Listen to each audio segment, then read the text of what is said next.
मान लीजिए जैसे ही आप अपने किताब खोलते हैं, आप अपने मोबाइल फ़ोन पर एक पिंग सुनते हैं। स्मार्टफोन की पिंग इतनी पावरफुल होती है कि ये पूरे दिमाग के संतुलन को बदल देता है। आप सोचने लगते हैं कि ये क्या संदेश है, क्या ये कुछ महत्वपूर्ण है या किसी ने भेजा है। ये आपका सबसे अच्छा दोस्त हो सकता है जैसे आप सबसे ज़्यादा प्यार करते हैं।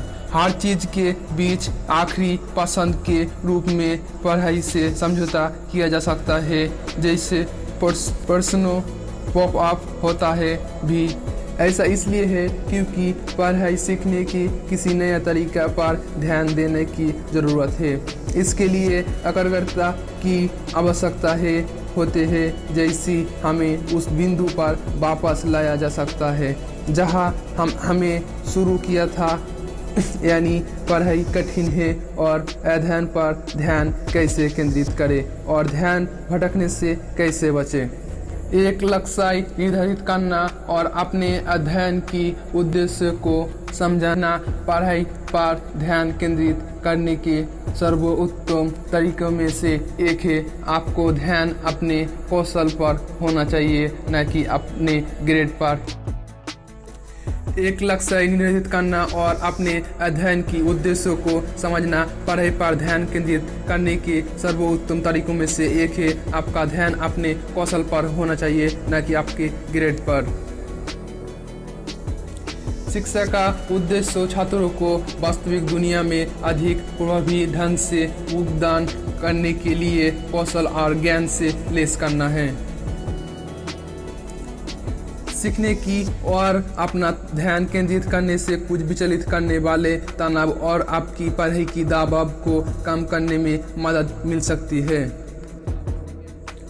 यदि हमारे पास एक परिभाषित उद्देश्य है तो हम मनुष्य अपने क्षणों को वास्तविकता में बदलने की प्रवृत्ति रखते हैं। ध्यान केंद्रित रहने के लिए पृष्ठभूमि शोर की कम से कम मात्रा के साथ आपका अध्ययन स्थान एक शांत और इस्पात शांत होना चाहिए, जो आपकी सभी ध्यान सामग्री को आराम से समायोजित करने के लिए पर्याप्त स्थान प्रदान करे। इसके अलावा सुनिश्चित करें कि आपके पास आरामदायक बैठने की जगह होनी चाहिए। इस प्रकार का वातावरण ऊर्जा के स्तर और आत्मविश्वास को बढ़ने के साथ साथ समग्र मनोदशा के लिए सिद्ध हुआ है। हमारे शरीर 24 घंटे की सर्कैडियन चक्र पर चलता है। यह कारण है कि हमें एक ही समय की आसपास सतर्क थका हुआ महसूस करते हैं। अनुसंधान से पता चलता है कि इस पर्यावरण का हमारा संगत कामकाज पर सीधा प्रभाव पड़ते हैं। जैसे निर्णय, किसी के पास दिन का सबसे अच्छा समय होता है जब भी आप सर्वश्रेष्ठ काम करते हैं। कुछ लोगों के लिए ये सुबह का समय होता है, जबकि कुछ लोगों के लिए देर रात होता है। ये आप पर निर्भर है कि आप अध्ययन के लिए एक उपयुक्त समय निकालें ताकि आप लंबे समय तक ध्यान केंद्रित कर सकें। अपने ऊर्जा के स्तर को पुनर्जीवित करने के लिए बीच बीच में कुछ ब्रेक के साथ एक अध्ययन समय सारणी बनाई। प्रत्येक अध्ययन स्तर के लिए लक्ष्य निर्धारित करें और अपने काम को उन तरीकों से भागों में विभाग करें जिनकी शुरुआत और अंत है। केवल एक विषय पर ध्यान केंद्रित न करके एक रणनीति बनाई, और जब आप सक्रिय हो तो गणित और विज्ञान जैसे व्यावहारिक विषय को करें, और जब आप थके हुए हो तो सैद्धांतिक विषय को पढ़ें। इसलिए स्मार्ट स्टडी करने के लिए अपने स्टडी टाइम को हर सब्जेक्ट के लिए बांट ले। ऐसे करने से आपके मस्तिष्क के पास सीखने को स्मृति करने के लिए अधिक समय होगा।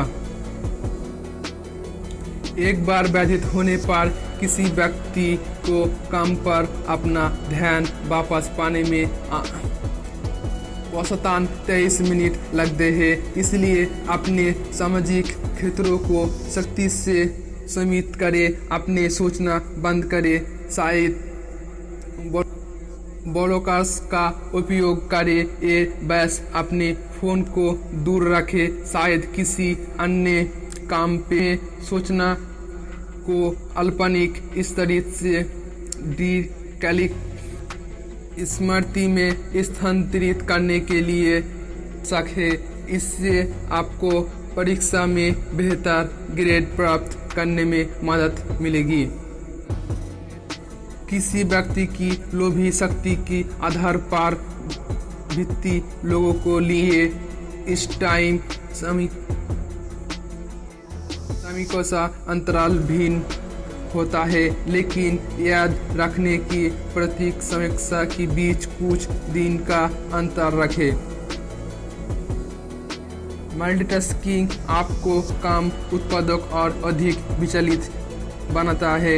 अध्ययन से पता चला है कि जो लोग मल्टीटास्किंग में अच्छा हो के दावा करते हैं, बस वास्तव में एक औसत व्यक्ति से बेहतर नहीं होते हैं।